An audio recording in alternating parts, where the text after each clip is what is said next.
Hello बच्चों, my name is साहिल और मैं आज आप सभी का वेलकम करता हूं अपने चैनल सूट्रोप साइंस पे। और सूट्रोप जो साइंस चैनल है स्टूडेंट्स मेरा, उस पे आज से आप सभी को आपकी हर एक 7वीं जो क्लास है उसके हर एक जो चैप्टर है साइंस का, उस पे tips wise, concept wise, regular topic wise आपको पूरा सिलेबस आपको मिलेगा, जिसमें आपकी एक्सरसाइज भी कराई जाएगी, आपको नोट्स भी प्रोवाइड किए जाएंगे। बहुत अच्छे तरीके से हम आपका एक एक कंसेप्ट क्लियर कराने की कोशिश करेंगे।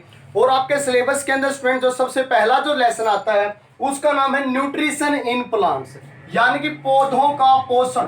यानी कि जो पौधे जो है वो अपना भोजन किस प्रकार से बनाते हैं, क्या क्या प्रोसेसेज होती हैं, किस तरह से ये सारा कार्य किया जाता है, पौधों के पोषण के बारे में वो सारे फंक्शंस आज हम इस यूनिट के अंदर पढ़ेंगे। सबसे पहले स्टूडेंट्स में बात करता हूँ फूड के बारे में, कि भोजन के बारे में, कि जो भोजन होता है वो वास्तव में अगर हम देखते हैं तो हर एक एनिमल्स के लिए, हर एक ह्यूमन बॉडी के लिए, सभी के लिए एक असेंशियल न्यूट्रिएंट्स होता है। बहुत ही ज्यादा जरूरी एक सब्सटेंस होता है ह्यूमन बॉडी के लिए। क्यों जरूरी होता है? क्योंकि फूड के माध्यम से हम सभी को एनर्जी मिलती है, एनर्जी से हम अपने सारे कार्य कर सकते हैं। तो एसेंशियल पार्ट हमारा बॉडी का फूड होता है। और अब वो जो फूड होता है, फूड के अंदर कई सारे, जैसे हमने छोटी क्लासेस के अंदर पढ़ा कि जी कार्बोहाइड्रेट होना चाहिए, हमारे पास फैट होनी चाहिए, फैट के बाद फिर प्रोटीन होना चाहिए, प्रोटीन के बाद फिर विटामिन होने चाहिए, या हमारे पास मिनरल्स होने चाहिए। यानी कि ये जितने भी सारे जो सब्सटेंस हैं जो हमारे भोजन के एसेंशियल पार्ट्स होते हैं। बॉडी का एसेंशियल पार्ट क्या है? फूड है, यानी कि भोजन है। और भोजन के एसेंशियल पार्ट क्या है? कार्बोहाइड्रेट, फैट, प्रोटीन, विटामिन और क्या होते हैं? मिनरल्स होते हैं। ये जो भोजन के एसेंशियल जो पार्ट्स हैं इन्हीं को बोला जाता है न्यूट्रिशन।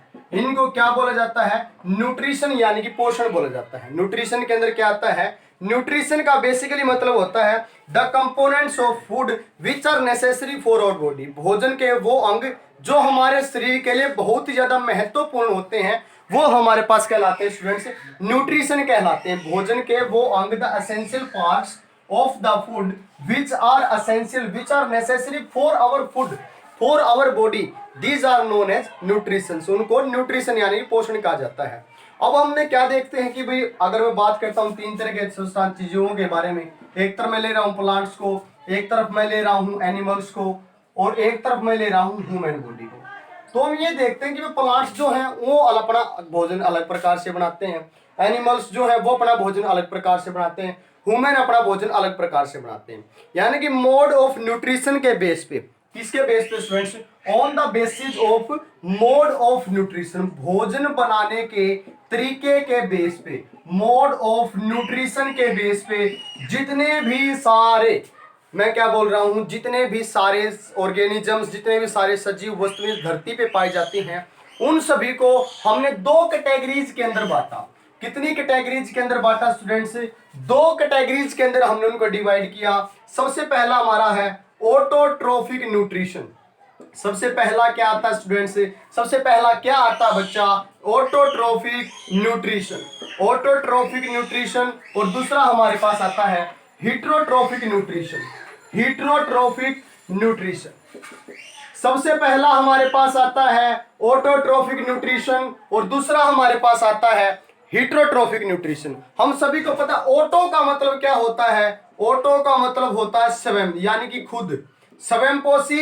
इनको हिंदी में स्वयंपोषी बोला जाता है।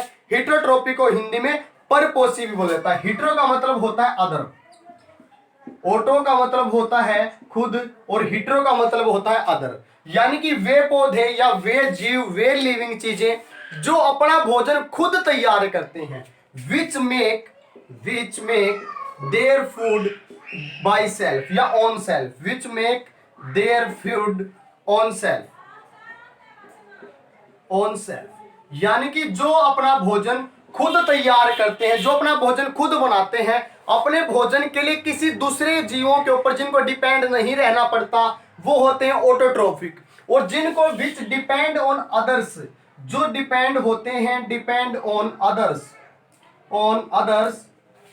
टू मेक देयर फूड, अपने भोजन को बनाने के लिए जो दूसरों के ऊपर डिपेंड होते हैं, टू मेक देयर फूड, वो हमारे पास होता है हीटरोट्रोफिक न्यूट्रिशन।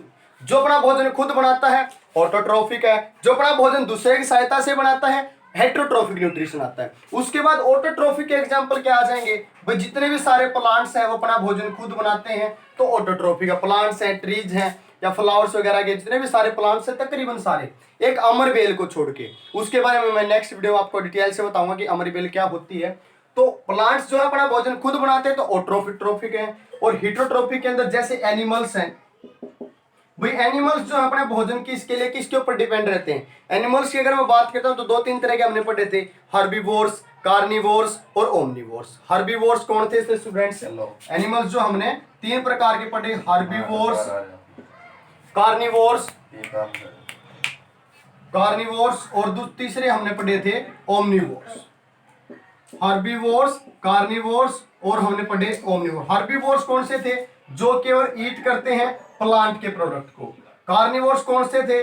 जो ईट करते हैं फ्लैश को यानी कि मीट को। और ओमनिवोर्स कौन से थे? जो ईट करते हैं बोथ प्लांट को भी और जो साथ में ईट करते हैं, साथ में प्लांट के साथ साथ फ्लैश को भी जो ईट करते हैं। फिर हर्बीवोर्स के एग्जांपल कौन कौन से आ गए? जैसे डियर है, हिरण है, गाय है, भैंस है, जो केवल प्लांट के प्रोडक्ट को खा रहे हैं। कार्निवोर्स जो दूसरे जीवों को खा रहे हैं, जैसे शेर है, बाघ है, चीता है। ओमनिवोर्स कौन से? जो प्लांट को भी ईट कर रहे हैं और साथ के साथ पौधों को भी और साथ साथ अपने फ्लैश को, मीट को भी जो ईट कर रहे हैं। फिर हर्बीवोर्स के एग्जांपल होता है जो ओमनिवोर्स में, जैसे कुत्ता है, बिल्ली है। अब बिल्ली को हम देखते हैं वो चूहे भी खाती है, बिल्ली बच्चा चूहे भी खाती है और बिल्ली हमारे पास मलाई दूध भी खाती है, यानी कि प्लांट प्रोडक्ट भी खा रही है और साथ साथ में रोटियां भी खा रही है। तो प्लांट प्रोडक्ट भी है, चूहे खा रहे तो फ्लैश यानी मीट भी है।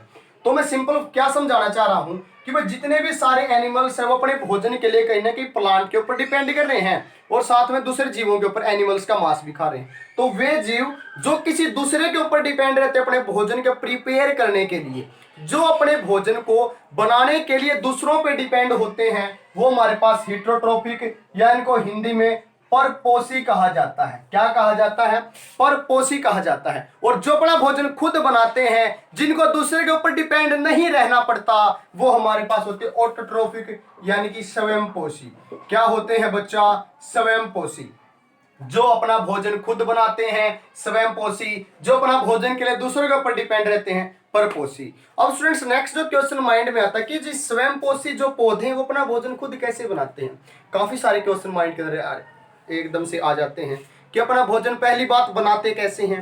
भाई कौन सा भाग है जो पौधे का भोजन बनाता है? क्या सारे के सारे पौधे के भाग भोजन बनाते हैं या केवल एक भाग बनाता है? किस तरह से बनाता है? कौन सा प्रोसेस होता है? तो इन सारे के सारे टॉपिक के बारे में हमारी जो नेक्स्ट वीडियो होगी कल की क्लास, उसके अंदर स्टूडेंट्स हम आप सभी को ब्रीफ से बताएंगे कि किस प्रकार ऑटोट्रोफ जितने हैं वो अपना भोजन वो किस प्रकार बनाते हैं, हेट्रोट्रोफ्स हैं वो अपना भोजन किस प्रकार से बनाते हैं। तो इसी तरह की video student totally NCERT, complete NCERT आप सभी को कराई जाएगी। आपकी साइंस एंड टेक्नोलॉजी के सारे टॉपिक्स आपको कराए जाएंगे। और अगर मैं सभी से फिर से रिक्वेस्ट करता हूं, अगर आप सभी को मेरी वीडियो अच्छी लगी है, आप सभी को मेरी वीडियो पसंद आई है, तो प्लीज लाइक करें, शेयर करें, सब्सक्राइब करें आपके अपने चैनल पे सूट्रोफ science by Sahil sir. Okay, thank you जी। जय हिंद, जय भारत।